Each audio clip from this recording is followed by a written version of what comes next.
नमस्कार साथियों, मैं यस के सर आपका स्वागत करता हूं आपके अपने YouTube चैनल पर प्रथम प्रयास क्लासेस में। बताइए आप लोग कैसे हैं।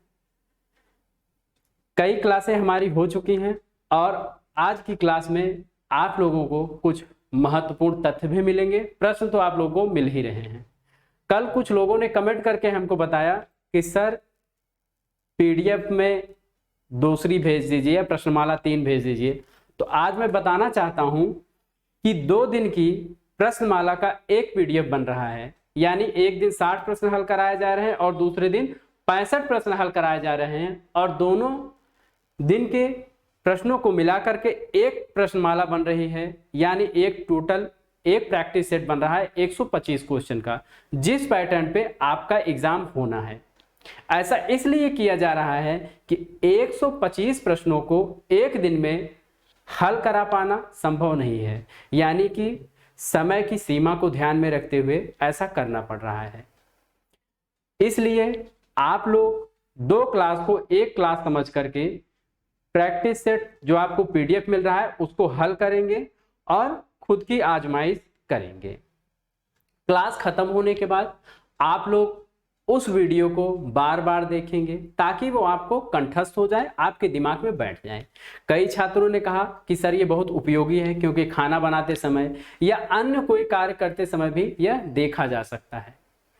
तो इसी के साथ मित्रों आज की क्लास हम शुरू करेंगे। आपकी कोई भी समस्या हो, कोई क्वेरी हो, आप जरूर कमेंट कर सकते हैं और कॉल भी कर सकते हैं। तो आज की क्लास हम शुरू करते हैं। कल 60 प्रश्न हुए थे, आज 61वें नंबर से शुरू कर रहे हैं। तो आज के दिन का पहला प्रश्न और कल से जोड़े तो 61वां प्रश्न है। कर्म जोग पुण्य ज्ञान उपासन सबही भ्रम भरमायो, इस काव्य की पंक्ति के रचनाकार हैं। चलिए आप कुल लोगों को कुछ सेकंड का मौका हम देते हैं, आप लोग सोच करके बताइए। प्रश्न आया हुआ है, रिपीटेड प्रश्न है। कबीरदास, तुलसीदास, सूरदास और परमानंद दास। तो ये किसका होगा? इसका सही उत्तर होगा सूरदास। क्या उत्तर होगा? सूरदास। अगला प्रश्न देखते हैं। व्याप्त का संधि विच्छेद होगा। व्याप्त का संधि विच्छेद क्या होगा? विधन अप्त, व्यय धन अप्त, व्यय धन अप्त, विधन आप्त। संधि आप लोग पढ़ चुके होंगे, स्वर संधि, व्यंजन संधि और विसर्ग संधि। तो हमारा सही उत्तर होगा विधन आप। विधन आप। यह कौन सी संधि है? तो यह स्वर संधि का भेद है, यण संधि का भेद है। कौन सी संधि है? यण संधि। यण संधि यानी ई में कोई भी शब्द जुड़ेगा तो यह हो जाएगा, ई के बाद कोई भी स्वर आया जाएगा तो उसका अर्थ यह हो जाएगा, और ऊ के बाद कोई स्वर आता है तो उसका अर्थ वह हो जाता है। देखते हैं अगला प्रश्न। तत्वबोधिनी पत्र का संपादन किया है। ऐसे प्रश्न प्रैक्टिस सेट में जानबूझकर डाले जाते हैं। प्रश्न आने के बाद अगर मैं कुछ बोलता हूं तो आप लोगों का दायित्व बनता है कि तब तक इन प्रश्नों का हल आप लोग ढूंढिए। ऐसे प्रश्न इसलिए बनाए जाते हैं ताकि आपका कंफ्यूजन कुछ दूर हो सके।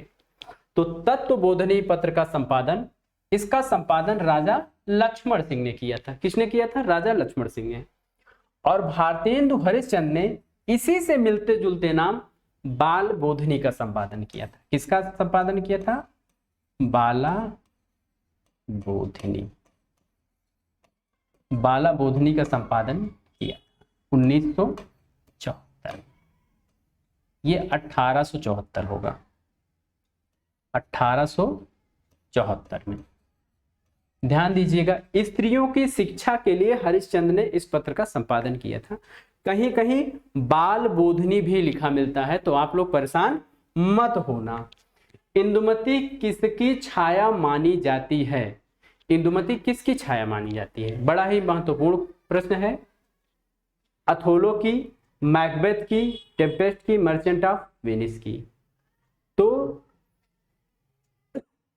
जितनी भी रचनाएं यहां दी गई हैं ये सभी किसकी हैं? शेक्सपियर की हैं। ये टेम्पेस्ट की छाया मानी जाती है। इंदुमती किशोरीलाल गोस्वामी की कहानी है। किसकी कहानी है? किशोरी लाल गोस्वामी।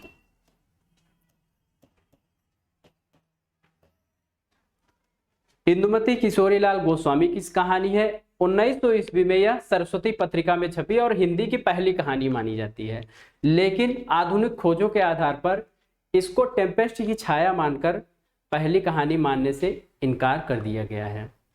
माधवराव सप्रे की कहानी जो छत्तीसगढ़ मित्र पत्र में छपी थी, एक टोकरी भर मिट्टी।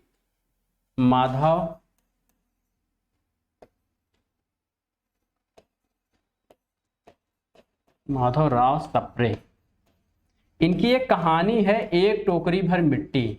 एक टोकरी भर मिट्टी कहाँ छपी? 1901 में छपी थी। ये छपी थी छत्तीसगढ़ मित्र पत्रिका थी। छत्तीसगढ़ मित्र ये पत्र था, पत्र का नाम था छत्तीसगढ़ मित्र। अब आधुनिक खोजों के आधार पर इसी को पहली कहानी माना जा रहा है। एक जमीन अपनी उपन्यास किसका है?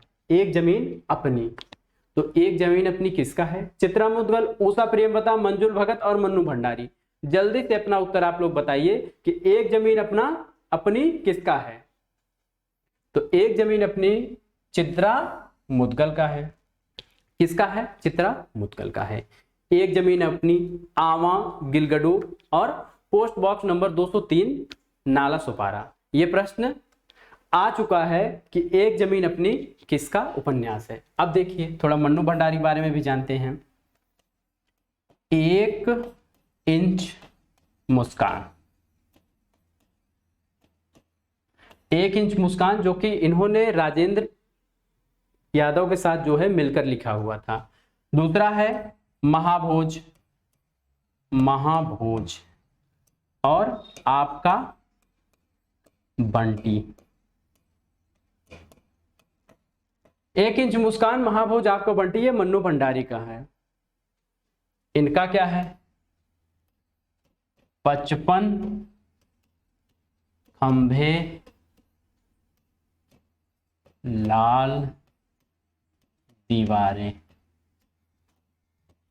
रुकोगी नहीं राधिका, रुकोगी नहीं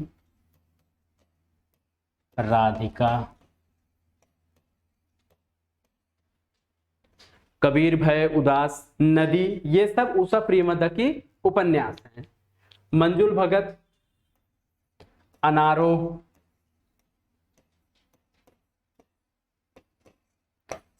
बेगाने घर में, बेगाने घर में, लेडी क्लब, लेडी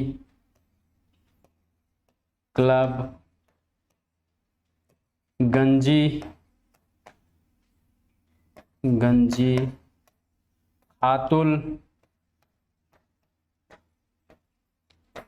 इतना बताना आप लोगों के लिए इसलिए जरूरी था कि ये सारे जो महिला उपन्यासकार हैं बहुत ही इंपॉर्टेंट है और ये सारे उपन्यास कहीं न कहीं पूछे जा चुके हैं। तो इसको आप इंपॉर्टेंट करेंगे और इस पेज को स्क्रीनशॉट करेंगे और बार बार तैयार करेंगे। उपन्यास के तत्वों में कौन सा नहीं है? उपन्यास के तत्वों में कौन सा शामिल नहीं है? तो उपन्यास के तत्व क्या क्या होते हैं बताइए, कौन शामिल नहीं होगा? कथावस्तु, चरित्र चित्रण, कथोपकथन, रंग, निर्देश। तो ध्यान दीजिएगा, इसका सही उत्तर होगा रंग निर्देश। कथा वस्तु भी होता है, चरित्र चित्रण भी होता है और रस भाव, देश काल, ये सारी चीजें उपन्यास के जो है तत्व माने जाते हैं। हिंदी में दलित साहित्य की पहली आत्मकथा, खूब पूछा गया प्रश्न है कि हिंदी में दलित साहित्य की पहली आत्मकथा कौन सी है? तो दलित आत्मकथा, ये सारे राइटर दलित राइटर ही हैं। ओम प्रकाश वाल्मीकि, मोहनदास नैमिष राय, कौशल्या बैसंती सूरजपाल, इनका पूरा नाम है सूरजपाल सिंह चौहान। बताइए, तो ये होंगे आपके मोहनदास नैमिष राय, इनका है अपने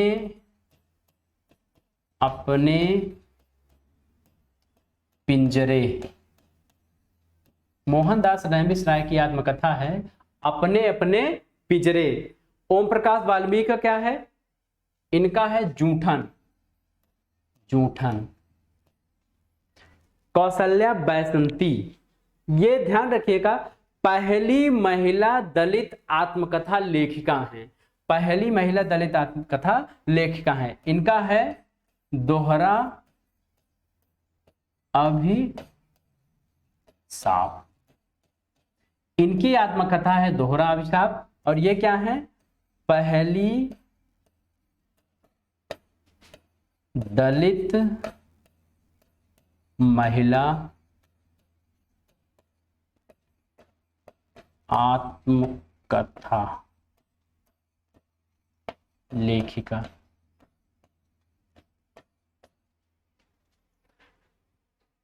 आगे बढ़ते हैं। जिन्होंने जीना जाना जीवनी के लेखक कौन है, जिन्होंने जीना जाना जीवनी के लेखक कौन है? राजेंद्र यादव, जगदीश चंद्र माथुर, विष्णुचंद शर्मा और ज्ञानचंद जैन।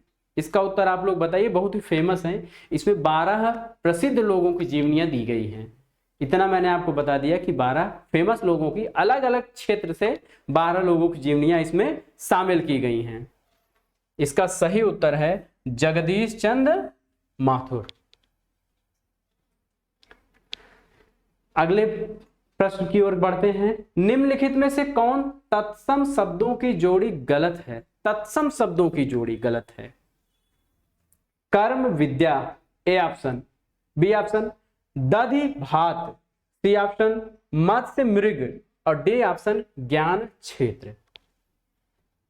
बताइए आप लोग, इसका सही उत्तर होगा दधि और भात। ध्यान दीजिएगा, प्रश्न ये नहीं है कि तत्सम और तद्भव पूछ रहा है, सिर्फ ये पूछ रहा है कि किस विकल्प में सिर्फ तत्सम शब्द नहीं है, उसके साथ तद्भव भी है। यानी इन 3 विकल्पों में तत्सम सारे शब्द हैं और इसमें एक तद्भव भी है। दधि माने दही और भात, भात जो है वो तद्भव शब्द है। भात क्या है? तद्भव शब्द। कर्म विद्या दोनों तत्सम शब्द हैं। मत्स्य और मृग ये भी दोनों तत्सम शब्द हैं। ज्ञान और क्षेत्र ये भी दोनों तत्सम शब्द है। और ये प्रश्न आया हुआ है, इसे मैंने अपने खुद से नहीं क्रिएट किया, खुद से नहीं बनाया है। ठीक है, तो ऐसे प्रश्नों के लिए आप तैयार रहिएगा। चित्र तुरंग न्याय की कल्पना किसने की थी? चित्र तुरंग न्याय, भट्टनायक, आचार्य शंकुक, भट्टलोलट और अभिनव गुप्त, इनमें से किसने चित्र तुरंग न्याय की कल्पना की थी? बहुत ही प्रसिद्ध क्वेश्चन है। जो रस के चारों व्याख्याकार हैं उन्हीं में से एक ने इसकी कल्पना की थी। तो इसका सही उत्तर है आचार्य शंकुक ने चित्र तुरंग न्याय की कल्पना की थी। आगे बढ़ते हैं। निज भाषा उन्नति है सब उन्नति को मूल, बिन निज भाषा ज्ञान के मिटे नहीं की सूल। यह पंक्ति में दोहा, रोला, चौपाई, बरवै, बताइए कौन सा छंद है? इन चारों में कौन सा छंद होगा? तो गिन लेते हैं। 1 2 3 4 5 6 7 8 9 10 11 12 13। 1 2 3 4 5 6 7 8 9 10 11, यानी 13 और 11। 13 और 11 करके कौन सा छंद होता है? तो ये होता है दोहा छंद। और ये लाइन किसकी है? ये है भारतेंदु की। चलिए एक बात और क्लियर कर लेते हैं। कहीं कहीं मिस्टेक करते हैं लोग गिनने में कि काउंटिंग कैसे की जाए। तो लघु गुरु का 1 छोटी की मात्रा है, इसके लिए भी 1, इसके लिए 2, इसके लिए 2, भाषा के लिए उन्नति। ध्यान रहे जो आधा न है उसको आगे गिना जाएगा, इसमें गिना जाए। यानी यहाँ पे दीर्घ होगा और यहाँ लघु आएगा, फिर यहाँ लघु होगा, यहाँ दीर्घ आएगा, यहाँ लघु, यहाँ लघु, यहाँ लघु, नहीं यहाँ दीर्घ आएगा। चूंकि पहले ही मैंने बता दिया कि जो ये आधा न है वो यहाँ पे गिना जाएगा, फिर यहाँ लघु, यहाँ लघु, यहाँ ओ की मात्रा है तो दीर्घ होगा, बड़ा ओ की मात्रा है तो दीर्घ होगा और यहाँ लघु होगा। तो ये सारी मात्राएं आप गिन सकते हैं, और अगर जिसको कंफ्यूज रहा होगा उसका भी कंफ्यूजन यहाँ दूर हो जाएगा।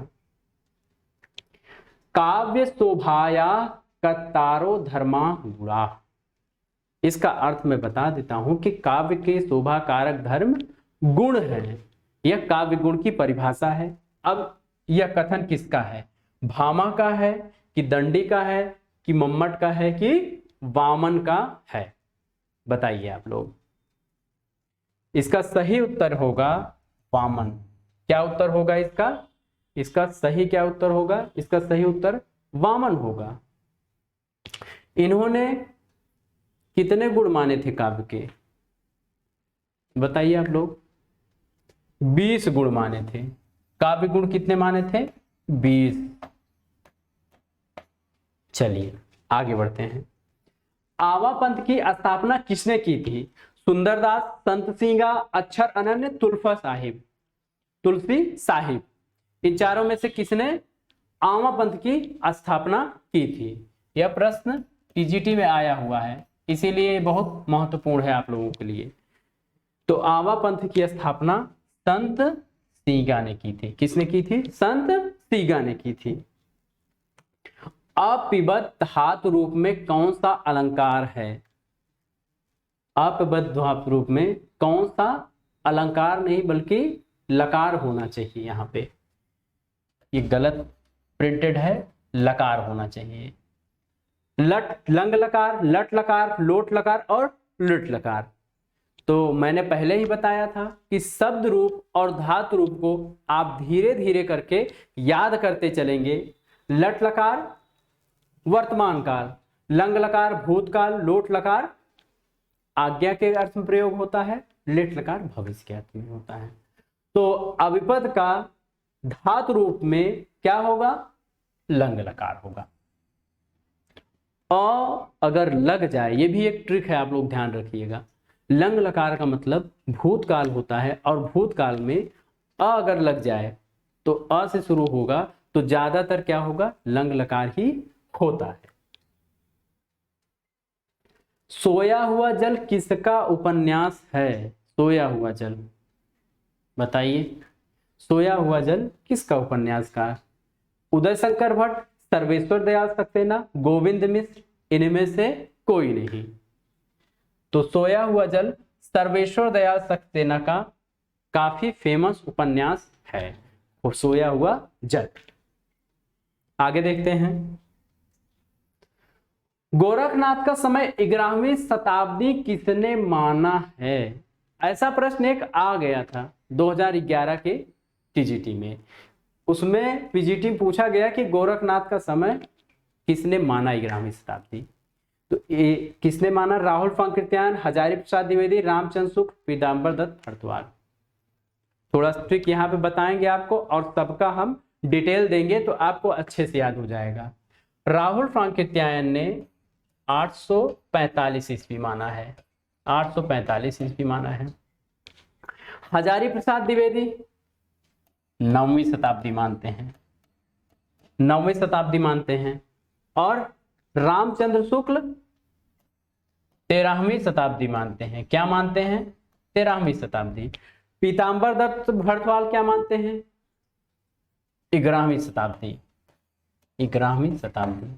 तो आपका उत्तर भी इसी के साथ मिल गया होगा। 11वीं शताब्दी पूछा गया है गोरखनाथ का समय। गोरखनाथ का समय कब पूछा गया है? 11वीं शताब्दी। तो यहाँ आपका मिल गया पीताम्बर दत्त बड़थवाल। और एक लोगों ने और 13वीं शताब्दी माना है, वो है doctor Ram Kumar Verma. Doctor Ram Kumar Verma, doctor Ram Kumar Verma ने क्या माना है? 13वीं शताब्दी माना है। डॉक्टर राम कुमार वर्मा और रामचंद्र शुक्ल ने 13वीं शताब्दी माना है। पीताम्बर दत्त जी ने क्या माना है? 11वीं शताब्दी माना है। तो आगे बढ़ते हैं। महादेवी वर्मा का प्रथम काव्य संकलन है। महादेवी वर्मा का प्रथम काव्य संकलन क्या है? दीपशिखा, यामा, निहार, रश्मि। इनका प्रथम काव्य संकलन निहार है और इसका सन है 1930 ईस्वी। 1930 ईस्वी। थोड़ा आप लोग ये भी गौर करेंगे कि किसकी कौन सी पहली रचना है। ऐसे भी घुमा के कुछ प्रश्न पूछे जा सकते हैं। प्रारंभ शब्द में प्र वर्ग का स्वरूप क्या है? प्र यानी प्र किससे मिलकर बना हुआ है, यहां ये आपसे पूछा जाता है। इससे नहीं मतलब है, आपको यहाँ पे इससे मतलब रखना है कि प्र वर्ग का स्वरूप क्या है। प्रारंभ को छोड़ दीजिए, यानी प्र कैसे बना है? प और आधा र मिल करके, या आधा प और र मिल करके, या फिर प और र मिल करके, या आधा पूरा प और र मिल करके। इसका सही उत्तर होगा प और र मिलकर क्या बना हुआ है? प्र। ध्यान रहे, जब भी कोई बनता है अक्षर यानी वर्ण, तो उसका जो पहला वर्ण होगा वह हमेशा आधा ही होगा। क्या होगा? आधा ही होगा। जैसे अगर ये स्र लिखा हुआ है तो यहां पे ये आधा होगा, ये ऐसे होगा, या फिर ये इसको ऐसे मान लो प्लस र, यही सही होगा। ये क्या होगा? ये सही होगा। वैसे ही ये क्या बना है? प्र बना हुआ है। आगे बढ़ते हैं। यौवन तेरी चंचल छाया, इसमें बैठ घूंट भर पी लूं, जो रस तू है लाया। ये पंक्तियां किस नाटक से हैं? जयशंकर प्रसाद की एक खासियत रही है कि वे अपने नाटकों में कुछ न कुछ कविताएं और पंक्तियां डाल दिया करते थे, और उन्हीं में से एक ये भी है। स्कंदगुप्त, चंद्रगुप्त, ध्रुव स्वामिनी और कामना। आपके सामने 4 विकल्प हैं। चारों विकल्पों में से देखकर आप बताइए कि कौन सा विकल्प सही होगा। इसका सही उत्तर बताएं आप लोग। इसका सही उत्तर होगा ध्रुव स्वामिनी। ध्रुव स्वामिनी की जो कोमा पात्र है, यह पात्र, इस पात्र के बारे में एक प्रश्न भी आया था इस बार उच्च शिक्षा की परीक्षा में, यानी हायर एजुकेशन की परीक्षा में। उनका एक कथन पूछा गया था, तो ये उन्हीं की लाइन है। और यह ध्रुव स्वामिनी किसका नाटक है? जयशंकर प्रसाद का। चारों जयशंकर प्रसाद के ही नाटक हैं। आगे बढ़ते हैं। सरस्वती का पर्यायवाची नहीं है। सरस्वती का पर्यायवाची नहीं है। वीणापाणी, महाश्वेता, पद्मा और भारती। वीणापाणी, महाश्वेता, पद्मा और भारती। एक दिन मैंने आपको बताया था पर्यायवाची पढ़ाते समय, हल कराते समय, कि जितने भी पर्यायवाची होंगे उनका एक अर्थ नहीं होगा। हर पर्यायवाची का अलग अलग अर्थ होगा। जैसे वीणापाणी, ये सरस्वती का पर्यायवाची है। वीणा मतलब जिसके हाथ में वीणा हो। महाश्वेता, जिनका वस्त्र श्वेत हो। महाश्वेता, सारे वस्त्र श्वेत, श्वेत वस्त्र धारण करने वाली। और भारती, भारती भी सरस्वती का ही पर्यायवाची है। पद्मा, पद्मा ये लक्ष्मी का पर्यायवाची है। किसका पर्यायवाची है? लक्ष्मी का।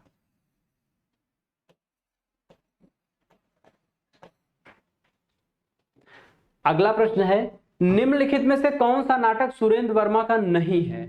सुरेंद्र वर्मा का नहीं है। इस शब्द को हमेशा आप एग्जामिनेशन हॉल में देखेंगे।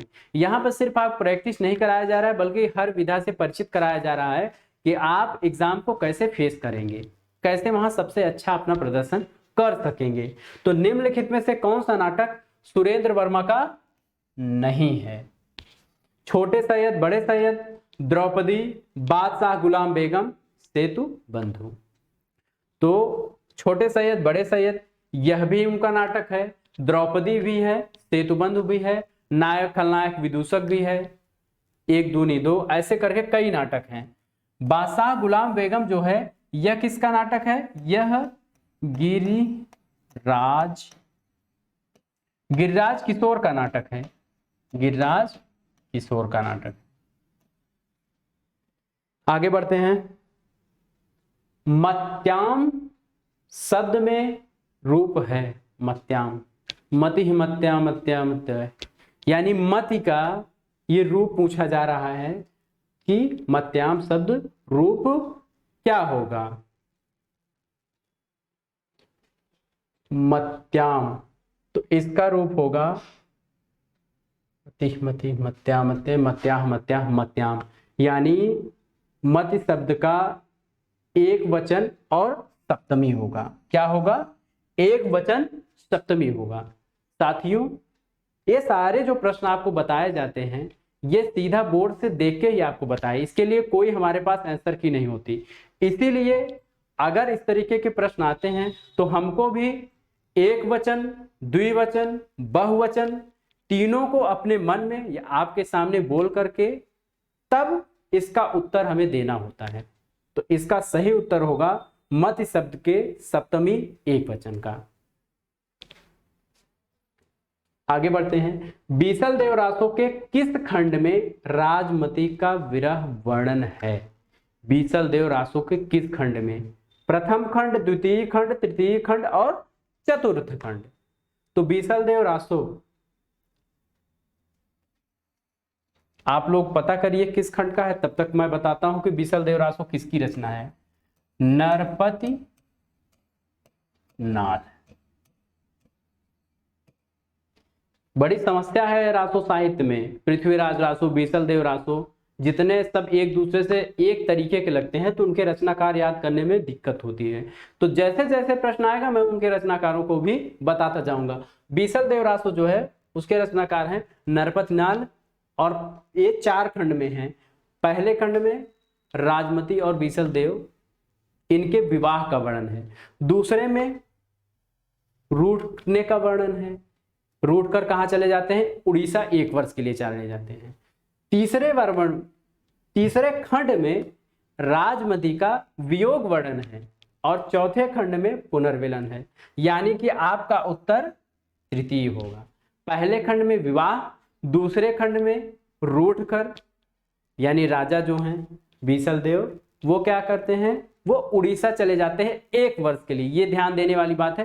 प्रश्न आया हुआ है कि रूठ करके कहाँ जाते हैं, तो रूठ कर कहाँ जाते हैं? उड़ीसा जाते हैं। और तृतीय खंड में राजमती का विरह वर्णन है, ये भी प्रश्न आया हुआ है। चौथे खंड में उनका पुनर्मिलन दिखाया गया है। देवनागरी लिपि में नहीं लिखी जाती है। ये ऐसे प्रश्न आ सकते हैं, आए हुए हैं कि कौन सी भाषा देवनागरी लिपि में नहीं लिखी जाती? हिंदी, गुजराती, मराठी, नेपाली। हिंदी, गुजराती, मराठी और नेपाली। तो आप लोग बताइए इसका सही उत्तर। सही उत्तर होगा गुजराती। हिंदी भी लिखी जाती है, मराठी भी लिखी जाती है, नेपाली भी लिखी जाती है और संस्कृत भी देवनागरी लिपि में ही लिखी जाती है। गोल्ड स्मिथ की कृति द ट्रैवलर का अनुवाद किसने किया था? गोल्ड स्मिथ की कृति द ट्रैवल का अनुवाद किसने किया? रामचरित उपाध्याय, रामनरेश त्रिपाठी, श्रीधर पाठक, ठाकुर गोपाल शरण सिंह। किसने किया? आप लोग समय लीजिए और इसका उत्तर दीजिए। गोल्ड स्मिथ ने ट्रैवलर का अनुवाद श्रीधर पाठक ने किया था। किसने किया? श्रीधर पाठक ने किया था। आगे बढ़ते हैं। किस शब्द की वर्तनी अशुद्ध है? शुद्ध अशुद्ध के प्रश्न आपको मिलने ही हैं। निर्नुनासिक, छिद्रान्वेषी, गत्यर्थ, अंतश्चेतना। प्रश्न को ध्यान से हल करिएगा, थोड़ा सा बनाया गया है, इसको कठिन बनाया गया है। तो इसका सही उत्तर मैं बता रहा हूं, छिद्रान्वेषी होगा। क्या उत्तर होगा? छिद्रान। बाकी तीनों सही हैं। छिद्रान्वेषी में यहां तालव्य स की जगह मूर्धन्य स होगा। क्या होगा? मूर्धन्य स। छिद्रान्वेषी होगा। आगे बढ़ते हैं। निम्नांकित में योग रूढ़ शब्द है। निम्नांकित में योग रूढ़ शब्द है, यानी कौन सा शब्द योग रूढ़ है? तो मित्रों आपको बताना चाहूंगा कि शब्द रचना के आधार पर 3 प्रकार के होते हैं। रचना के आधार पर शब्द 3 प्रकार के होते हैं, रूढ़, यौगिक और योग रूढ़। रूढ़, यौगिक और योग रूढ़ यानी 3 प्रकार के शब्द। रूढ़ शब्द वे शब्द होते हैं जिनका खंडन नहीं किया जा सकता है, जैसे पानी, पानी को तोड़ने पर कुछ नहीं मिलेगा। रूप, इस प्रकार के शब्द जो हैं वो रूढ़ यानी उन शब्दों का खंडन आप नहीं कर सकते हैं, तो ये शब्द रूढ़ शब्द कहलाते हैं। जैसे पुष्प रूढ़ शब्द है। यौगिक शब्द यानी 2 शब्दों के मेल से बने होते हैं और वह वही अर्थ देते हैं, जैसे शिक्षालय, विद्यालय, भोजनालय यानी विद्या और आलय दोनों मिलकर बने हैं लेकिन वही अर्थ देते हैं, यानी विद्या का घर, जहां विद्या दी जाती है, विद्यालय। ऐसे ही मैंने बताया योग रूढ़ क्या है, ऐसे शब्द जो 2 शब्दों से योग से तो बनते हैं लेकिन अपना मूल अर्थ छोड़कर नया अर्थ देने लगते हैं। जैसे लंबोदर, लंबा है उदर जिसका, लंबा और उदर मिलकर लंबोदर बना हुआ है। श्री गणेश की पर्यायवाची यानी श्री गणेश के अर्थ में प्रयोग हो रहे हैं। ऐसे ही इसमें आपको एक योग रूढ़ छांटना है और वह शब्द होगा पंकज। पंक माने कीचड़ होता है, जम माने जन्म लेना, कीचड़ में जन्म लेने वाला, लेकिन कीचड़ में जन्म लेने वाला।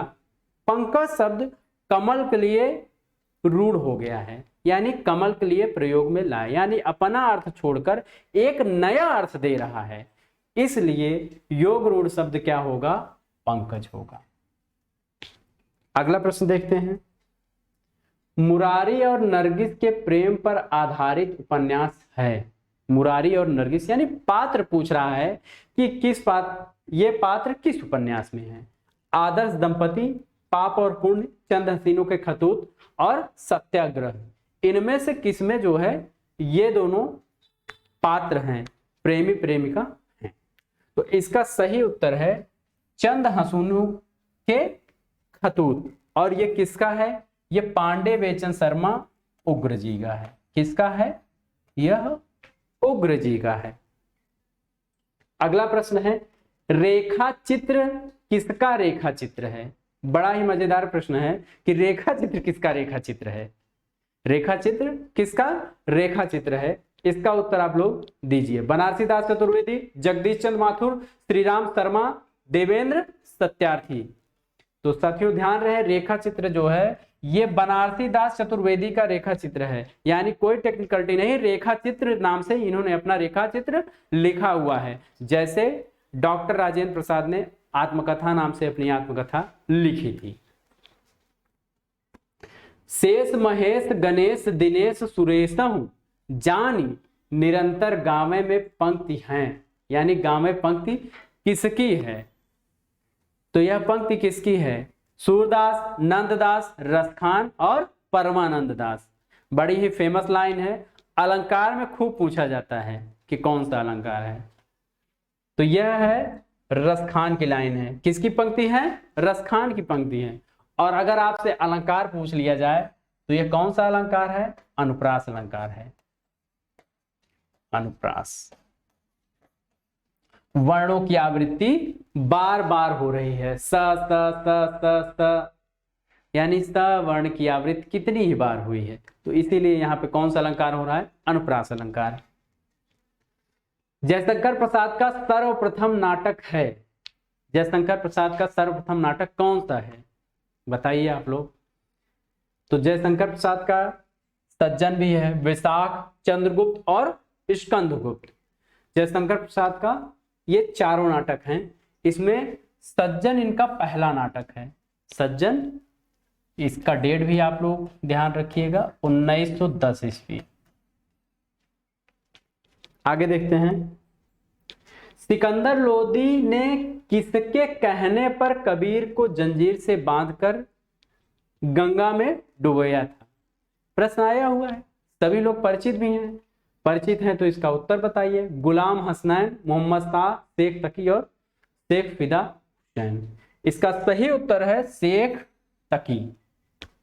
अगर आपकी तैयारी पूरी हो गई है तो ऐसे प्रश्न आप फटाफट बताएंगे। शेख तकी जो है, जो हमारे मुसलमान अनुयायी हैं कबीरदास के, वो शेख तकी को इनका गुरु मानते हैं। क्या मानते हैं? गुरु। तो ऐसे प्रश्नों के लिए भी आप तैयार रहिए कि मुसलमान अनुयायी कबीरदास का गुरु किसे मानते हैं। तो कबीरदास का गुरु किसे मानते हैं? शेख तकी को। शब्द युग्म पर्यंत पर्यक के सही अर्थ भेद का चयन करिए। यानी पूछा जा रहा है कि पर्यंत और पर्यक का सही अर्थ क्या है। एक युग्म, एक जोड़ा ऐसा है जो बिल्कुल सही होना चाहिए। तो इसमें तक कीचड़, तक पलंग, पर्याप्त, पलंग, समग्र पीड़क। तो इसका सही उत्तर होगा तक और पलंग। पर्यंक मतलब पलंग हुआ और पर्यंत मतलब तक। जैसे कहते नहीं, मरणों पर्यंत, मरने तक, और पर्यक पलंग कहा जाता है। अगला प्रश्न देखते हैं। हिंदी नई चाल में ढली भारतेंदु की यह पंक्ति किस पुस्तक से ली गई है? हिंदी नई चाल में ढली, तो यह भारत दुर्दशा, अंधेर नगरी, कालचक्र और बासा दर्पण। बड़े ही मजेदार ऑप्शन दिए गए हैं। तो भारत दुर्दशा और अंधेर नगरी, ये दोनों जो है नाटक थे इनके। क्या थे? नाटक। और बासा दर्पण और कालचक्र क्या थे? निबंध थे।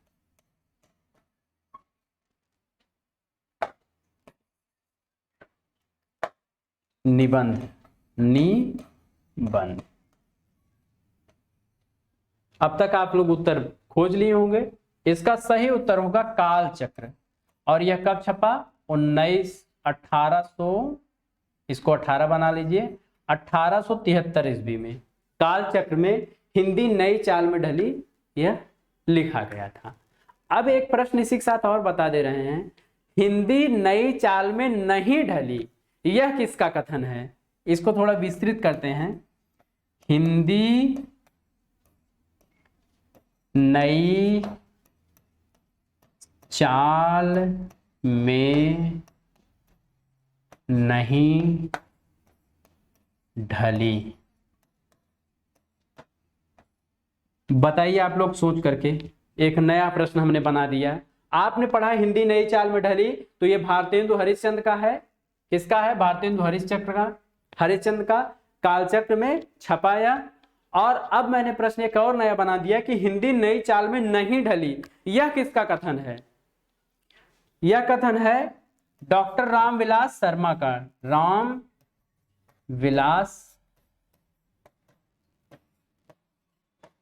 शर्मा का। अगर कुछ नया किया जाने की कोशिश हो रही है, नए किए जाने की कोशिश हो रही, तो हो सकता है ऐसे प्रश्न आपको मिल जाएं। आगे बढ़ते हैं। निम्नलिखित में से कौन सा युग्म गलत है? कौन सा युग्म गलत है? देखते हैं। जिंदगी और जोक, धर्मवीर भारती। बंद गली के आखिरी मकान, मोहन राकेश। राजा निवृत्त कमलेश्वर। इंसान के खंडहर, जैनेन्द्र। ये सारे ऑप्शन हैं और इनके उत्तर दिए हुए हैं। एक एक करके आप बताते चलते हैं। जिंदगी और जोक धर्मवीर भारती का नहीं है, बल्कि ये किसका है? अमरकांत की कहानी है। अमरकांत की क्या है? कहानी है।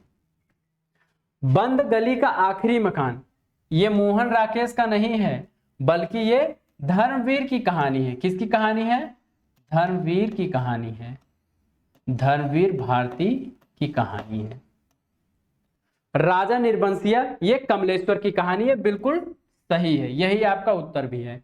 इंसान के खंडहर, यह कहानी जैनेन्द्र का ना होकर के ये किसका है? मोहन राकेश। और ये सभी रचनाएं क्या हैं? कहानी विधा से हैं। कहानी है। क्या है? कहानियां हैं। आगे बढ़ते हैं।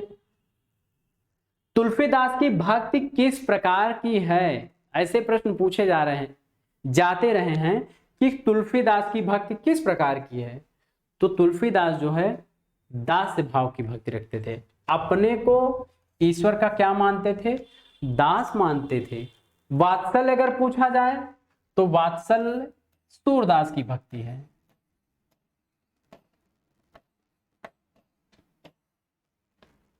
जब ईश्वर को अपना मालिक और खुद को दास मान लिया जाए तो वहां दास भाव की भक्ति होती है, और जब ईश्वर का वात्सल्य रूप में वर्णन हो तो वहां वात्सल्य भक्ति होती है। जैसा कि सूरदास ने भगवान श्री कृष्ण का वात्सल्य रूप में वर्णन किया है तो वहां वात्सल्य भाव की भक्ति हो गई। और अगर हम माधुर्य की बात करें तो माधुर्य भक्ति वहां होगी जब ईश्वर को क्या माना जाए? प्रियतम माना जाए अपना, और खुद की उनकी पत्नी मान लिया जाए। जैसे कबीरदास और मीरा की भक्ति। किसकी भक्ति? कबीरदास और मीरा की भक्ति। इन दोनों की भक्ति माधुर्य भाव में आती थी। सख्य भाव आप लोग जानते ही हैं। सखा रूप में वर्णन मिलता है। किसका वर्णन मिलता है? ये आप लोग जानते हैं, श्री कृष्ण के जो सखा थे। बताइए आप लोग कौन सखा थे? सुदामा। आगे बढ़ते हैं। अनूठी बेगम और गुप्त गोदना किसके उपन्यास हैं? अनूठी बेगम, गुप्त गोदना बहुत ही फेमस रहे हैं। किशोरीलाल गोस्वामी, गोपाल राम गहमरी, देवकी नंदन खत्री और राय कृष्ण दास। इन चारों में से सही उत्तर किसका होगा? तो इसका सही उत्तर है देवकी नंदन खत्री। अनूठी बेगम और गुप्त गोदना देवकी नंदन खत्री का है, और इनका प्रसिद्ध उपन्यास आप लोगों को पता ही है, चंद्रकांता। निम्नलिखित में कौन होगा? कौन सा ग्रंथ केशव रचित नहीं है, यानी केशव दास ने किसकी रचना नहीं किया हुआ है? विज्ञान गीता, जहांगीर जस चंद्रिका, छंदमाल, भाषा भूषण। बताइए इसका उत्तर आप लोग। इसका सही उत्तर होगा भाषा भूषण। यह किसका है? जसवंत सिंह का है। जसवंत सिंह। बाकी ये तीनों ग्रंथ किसके हैं? केशव के हैं। अद्भुत रस का अस्थाई भाव है। रसों के अस्थाई भाव भी कभी कभी पूछ लिए जाते हैं, और टीजीटी पीजीटी में तो यह एक फेमस यानी प्रसिद्ध प्रश्न के रूप में प्रसिद्ध है। तो अद्भुत रस का अस्थाई भाव क्या होगा? तो अद्भुत रस का होगा विस्मय। अब देखिए साथियों, इतने छोटे प्रश्न का मैं सारे प्रश्न का व्याख्या नहीं करूंगा। इसके बारे में आप तुरंत खुद ही ध्यान रखिए कि जुगुप्सा किसका अस्थाई भाव है और क्रोध किसका है, निर्वेद किसका है। निर्वेद शांत रस का है, क्रोध को आप बताइए, और जुगुप्सा। 2021 का व्यास सम्मान किसे मिला? व्यास सम्मान पूछा जा रहा है आपसे। 2021 के जितने भी सम्मान मिले हैं लेखकों को, उसकी एक आप प्रॉपर लिस्ट बना दीजिए अच्छे से और याद कर लीजिए। चलिए बताते हैं। 21 का व्यास सम्मान, 21 का व्यास सम्मान मिला है, यह मिला है अजगर वजाहत को। किसको मिला है? असगर वजाहत को मिला है। किसके लिए मिला है? महाबली नाटक के लिए। किसके लिए मिला है? महाबली नाटक के लिए मिला है। दया प्रकाश सिन्हा को भी एक अवार्ड मिला है, पुरस्कार मिला है। तो इनको मिला है साहित्य अकादमी पुरस्कार 2021 का, साहित्य अकादमी पुरस्कार 2021 का मिला है। रामदरस मिश्र को भी मिला है, इनको सरस्वती सम्मान मिला है, सरस्वती सम्मान मिला है।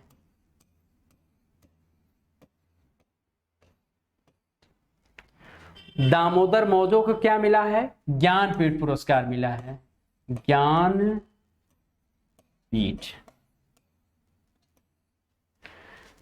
रामदरस मिश्र को सरस्वती सम्मान मिला है मैं तो यहां हूं काव्य संग्रह के लिए।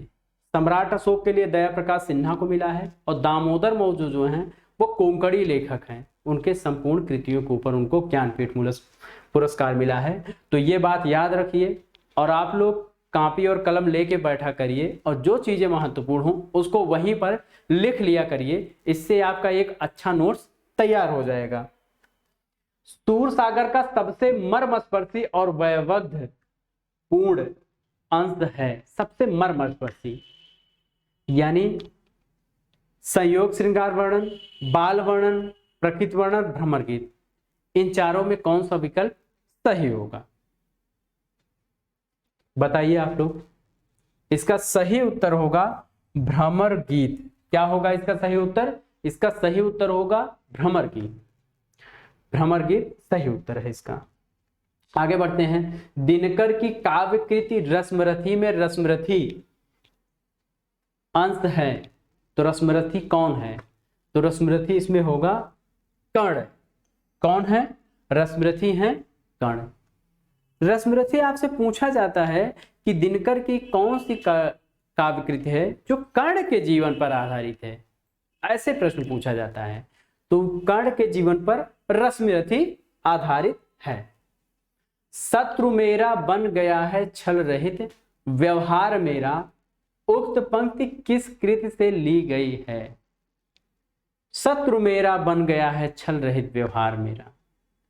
ध्यान रहे साथियों, मधुशाला, मधुबाला, पलाशवन और मधुकलश, ये रचनाएं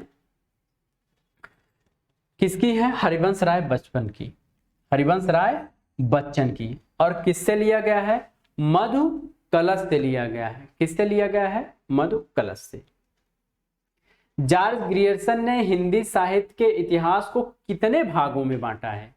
हिंदी साहित्य के इतिहास को ग्रियर्सन ने कितने भागों में बांटा है?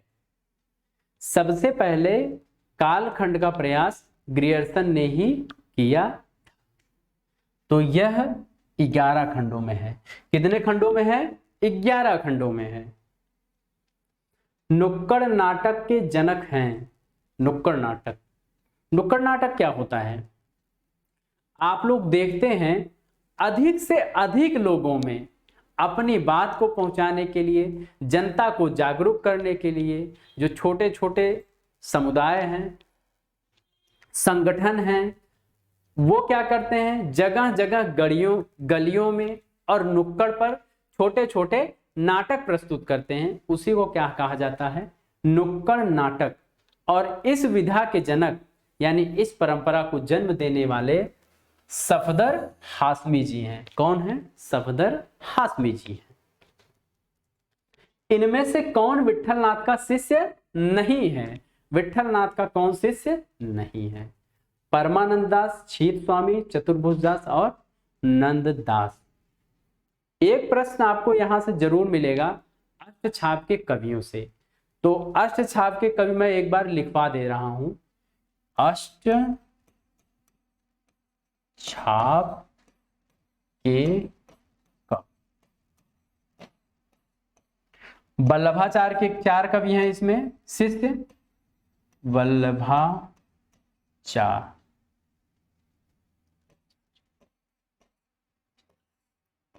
कितने शिष्य हैं इनके? 4 शिष्य।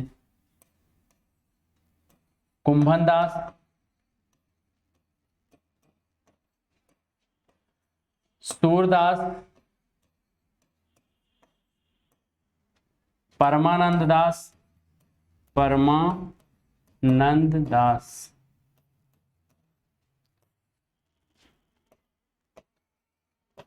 कृष्णदास।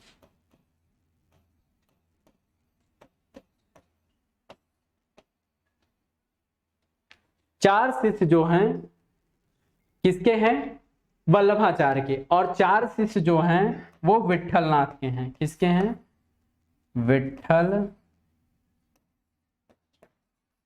विट्ठलनाथ के हैं।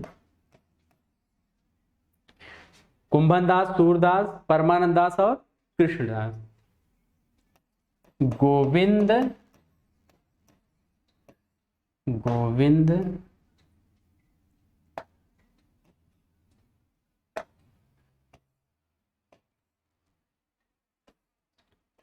स्वामी,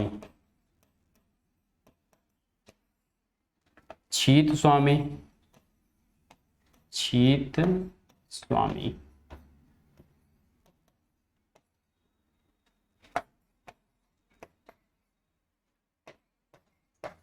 चतुर्भुज दास और अंतिम है नंददास।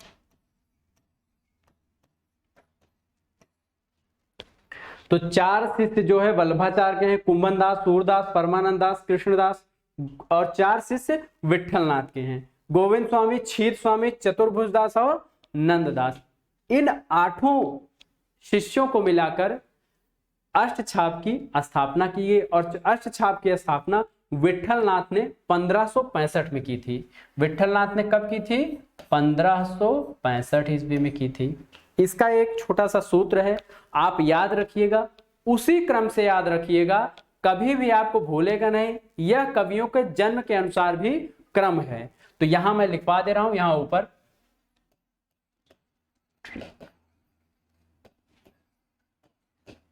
कुंभ सूर पर कृष्ण गोविंदा क्षीत चतुर्भुज नंदा। कुंभ से कुंभन दास, सूर से सूरदास, पर से परमानंद दास, परमानंद स्वामी, परमानंद दास, कृष्ण से कृष्णदास, गोविंद स्वामी, गोविंदास से क्षीत स्वामी, चतुर्भुज दास और नंददास। इसको आप याद रखिएगा, छोटी स्टिक, कुंभ सूर पर कृष्ण गोविंदा क्षीत चतुर्भुज नंदा। अब आप आराम से इस प्रश्न का उत्तर दे सकते हैं कि विट्ठलनाथ का शिष्य नहीं है। तो विट्ठलनाथ का शिष्य कौन नहीं है? तो इसमें परमानंद दास होगा। आगे बढ़ते हैं। निजता की सुरक्षा के कवि कौन है? निजता की सुरक्षा के कवि कौन है? निजता की सुरक्षा के अज्ञेय शकुंतला माथुर, केदारनाथ अग्रवाल और सुदामा पांडे। इसमें से कौन होगा? तो इसमें अज्ञेय होंगे। कौन होंगे? अज्ञेय निजता की सुरक्षा के कवि माने जाते हैं। अगला प्रश्न है, निम्नलिखित में से किस कवि की रचनाएं तार सप्तक में नहीं गिनी जाती हैं? तार सप्तक में नहीं है। पूछा जा रहा है इसमें तार सप्तक में कौन नहीं है? तो प्रभाकर माचवे, शकुंतला माथुर, गिरजा कुमार माथुर और नेमिचंद जैन। तो इसमें शकुंतला माथुर जो है ये तार सप्तक में नहीं आती, बल्कि दूसरे सप्तक में आती है। किस में आती है? दूसरे सप्तक में। प्रभाकर माचवे भी तार सप्तक में है, गिरजा कुमार माथुर भी हैं, नेमचंद जैन भी हैं।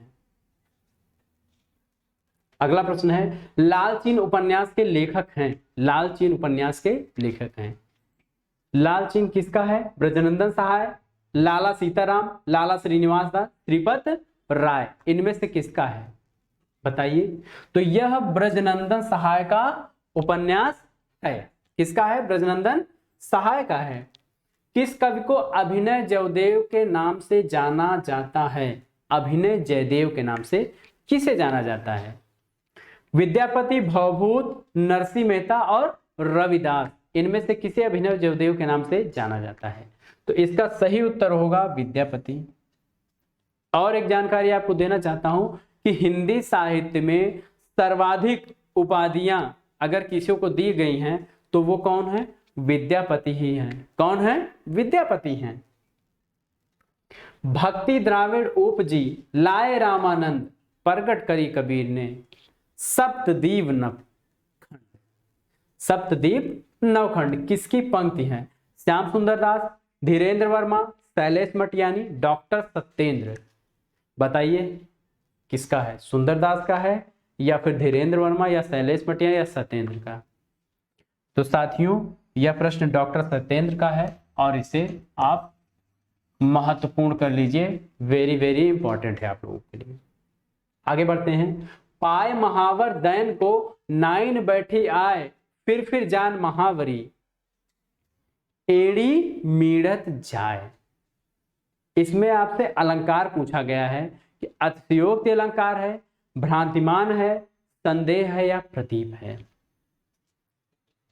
फेमस है, पढ़ा हुआ है, बताइए। ये उस समय का वर्णन है जब एक कन्या के विवाह होने वाला है और नाइन उसके पैर में महावर लगाने को आती है। उसका पैर इतना ज्यादा कोमल और गोरा है कि लालिमा लिए हुए है, उसे भ्रांति हो जाती है कि इसमें तो पहले से ही महावर लगा हुआ है। यानी जो अप्रस्तुत है, महावर नहीं लगा हुआ है, उसमें उसे महावर का भ्रांत हो जा रहा है। वहां पे कौन सा अलंकार होगा? वहां पे भ्रांतिमान अलंकार। भ्रांतिमान, इन दोनों में थोड़ा सा अंतर है। संदेह में संदेह बना रहता है, जैसे सारी विच नारी है कि नारी विच सारी है, इसमें लगातार संदेह बना हुआ रहता है। जब दुर्योधन साड़ी खींच रहा था द्रौपदी का, उस समय का वर्णन है कि भगवान श्री कृष्ण उसकी लाज बचाते हैं, तो कंफ्यूजन वाली स्थिति रहती है कि साड़ी विच नारी है कि नारी विच साड़ी है। तो वहां संदेह जहां बना रहेगा वहां पे संदेह अलंकार होगा, और जहां भ्रांति हो जाएगी यानी रस्सी को सांप समझ लेना, तो वहां क्या होगा? भ्रांतिमान अलंकार होगा। और अतिशयोक्ति का अर्थ होता है किसी चीज का बढ़ा चढ़ा के वर्णन करना। संदेशन मधुवन कूप भरे, यानी संदेशों से कुआं भर जा रहा है। तो यहाँ क्या है? किसी चीज का बढ़ा चढ़ा के वर्णन किया जा रहा है। प्रतीप के बारे में आप लोगों को पता ही है, यह उपमा का उल्टा होता है। उपमा का उल्टा होता है, यानी चांद जो है तुम्हारे मुख के समान है, अगर ऐसा कहा जाए, यानी ऊंची वस्तु से नीची वस्तु की तुलना कर दी जाए। आगे बढ़ते हैं। आपका घर जिस शहर में है उस शहर का नाम संज्ञा का कौन सा भेद सूचित करता है? बड़ा ही सरल प्रश्न है, केवल बड़ा कर दिया गया है खींच के, कि आपका घर जिस शहर में उस शहर का नाम संज्ञा का कौन सा रूप सूचित करे? व्यक्तिवाचक, जातिवाचक, समूहवाचक और भाववाचक। व्यक्तिवाचक, जातिवाचक, समूहवाचक और भाववाचक। बताइए आप लोग, इसमें क्या हो सकता है? इसमें होगा व्यक्तिवाचक, क्योंकि व्यक्तिवाचक संज्ञा जहां किसी का नाम लिया जाए एक व्यक्ति विशेष के लिए, शहर का नाम भी हो सकता है, वो किसी व्यक्ति का नाम हो सकता है। इलाहाबाद, वाराणसी या जयपुर, ये शहर का नाम है। जब नाम लिया जाए तो वहां व्यक्तिवाचक होगा। अगर किसी नदी का नाम लिया जाए वहां भी व्यक्तिवाचक होगा। गंगा नदी, यमुना नदी, ब्रह्मपुत्र, मतलब अगर नाम सिर्फ लिया जाए तो वहां क्या होगा? व्यक्तिवाचक संज्ञा। रमेश, सुरेश, महेश, सीता, गीता। आगे देखते हैं। रामचरितमानस के किस कांड में कोई संवाद नहीं है? इसमें से कौन सा कांड है? किष्किंधा कांड, अयोध्या कांड, अरण्य कांड और लंका कांड। तो इसका सही उत्तर आप लोग बताइए। इसका सही उत्तर होगा किष्किंधा कांड। इसमें कोई भी संवाद नहीं है। सांकेतिक अर्थ रखने के कारण किनकी वाणियों की भाषा को संध्या भाषा कहा गया है? तो इतना लंबा चौड़ा पढ़ने की जरूरत नहीं, आपको बस इतना जानना है कि संध्या भाषा किसे कहा गया है, किसकी वाणियों को कहा गया है? सिद्धनाथ, सूफी और कबीर। तो ध्यान रखिए, सिद्ध, जो सिद्ध साहित्य के रचनाकार हैं, उनकी वाणियों क्या कहा गया है? संध्या भाषा कहा गया है। अगला प्रश्न है, लॉर्ड कर्जन और उनकी नौकरशाही पर चुभते हुए व्यंग लिखे थे, किसने लिखे थे?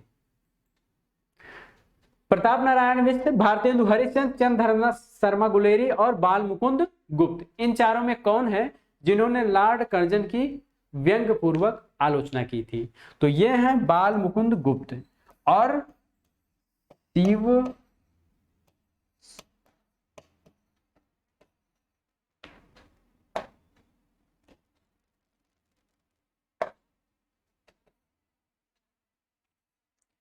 शिवशंभु के चिट्ठे, शिवशंभु के चिट्ठे नाम से इन्होंने ढेर सारे निबंध लिखकर इनकी आलोचना की थी। भक्ति काल को सबसे पहले हिंदी साहित्य का स्वर्ण युग किसने माना? भक्ति काल को सबसे पहले शुक्ल जी, ग्रियर्सन, हजारी प्रसाद द्विवेदी और मित्र बंधु। इन चारों में कौन सही उत्तर होगा? तो हमारा सही उत्तर होगा ग्रियर्सन। ग्रियर्सन ने सबसे पहले क्या माना था? स्वर्ण युग माना था भक्ति काल को। इतिवृत्त और आलोचना का समवेत रूप होने से वह इतिहास आज भी प्रकाश स्तंभ बना हुआ है। इस कथन में जिस इतिहास की ओर संकेत, यहां संकेत होगा, संकेत किया गया है उसके लेखक हैं, यानी जिस इतिहास ग्रंथ की बात हो रही है उसके लेखक कौन हैं, तो उसके लेखक हैं रामचंद्र शुक्ल हैं। कौन है? आचार्य रामचंद्र शुक्ल।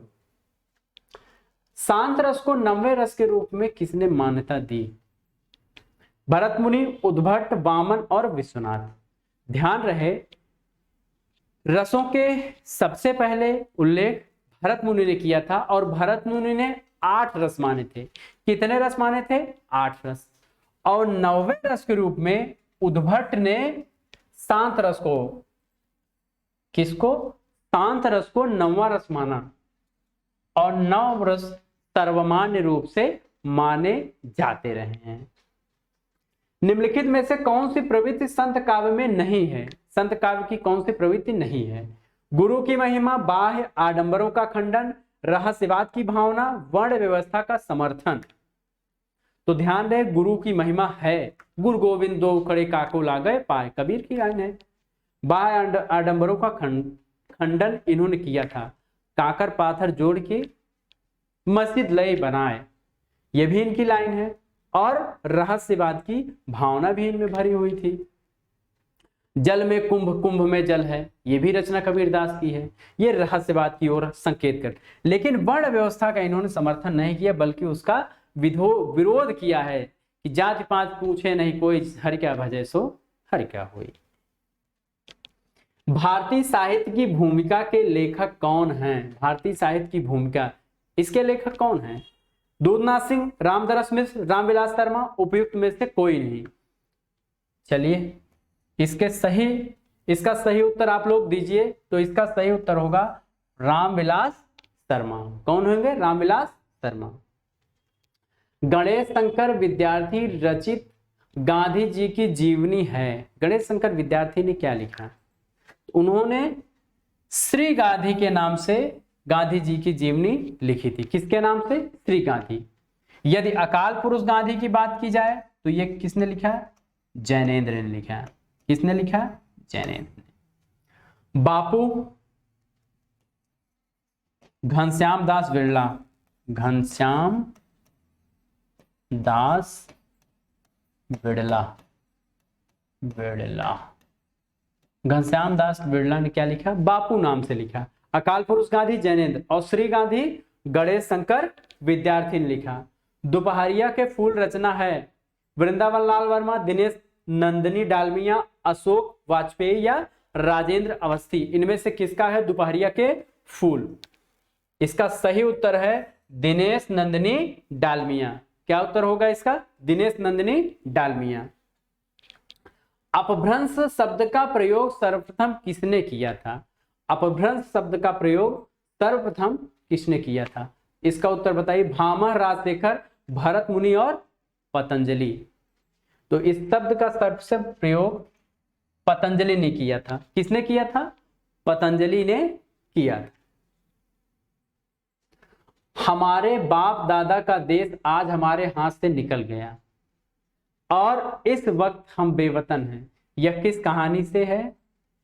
आज के प्रश्नमाला के आखिरी कड़ी का यह प्रश्न है और इसका उत्तर आप लोग दीजिए, आराम से दीजिए। उसने कहा था दुनिया का सबसे अनमोल रतन गुंडा और राही। ये 4 ऑप्शन आप लोगों के सामने हैं। उसने कहा था चंद्रधर शर्मा गुलेरी की कहानी है। दुनिया का सबसे अनमोल रतन प्रेमचंद की कहानी है। गुंडा किसी कहानी है? जयशंकर प्रसाद की। राही सुभद्रा कुमारी चौहान की कहानी है। बताइए। तो यह दुनिया का सबसे अनमोल रतन जो प्रेमचंद की कहानी है उसकी लाइन है। जब सिपाही अपनी अंतिम सांस ले रहा होता है उसी समय यह वाक्य कहता है कि हमारे बाप दादा का देश आज हमारे हाथ से निकल गया और इस वक्त हम बेवतन हैं। तो साथियों, इसी के साथ आज की प्रश्नमाला मैं यहीं समाप्त करता हूं। आप लोगों से आग्रह है कि लगातार आप लोग प्रश्न हल करते रहिए और अपनी तैयारी बनाए रखिए, क्योंकि एग्जाम किसी भी समय हो सकता है। आप लोगों को कोई भी समस्या आ रही है, कहीं से भी समस्या आ रही है, आप लोग कमेंट बॉक्स में कमेंट करके हमें जरूर बताइए। हर समस्या का यहाँ पे हल निकलेगा और आज नहीं तो कल जरूर निकलेगा। तो इसी के आशा के साथ मैं एसके सर प्रथम प्रयास क्लास में आप लोगों की इस कड़ी को, जो आज छठी कड़ी के रूप में आपके सामने प्रस्तुत थी, उसका समापन करता हूं और कल कुछ नए प्रश्नों के साथ, अच्छे प्रश्नों के साथ आने का आपसे वादा करता हूं। बहुत बहुत धन्यवाद।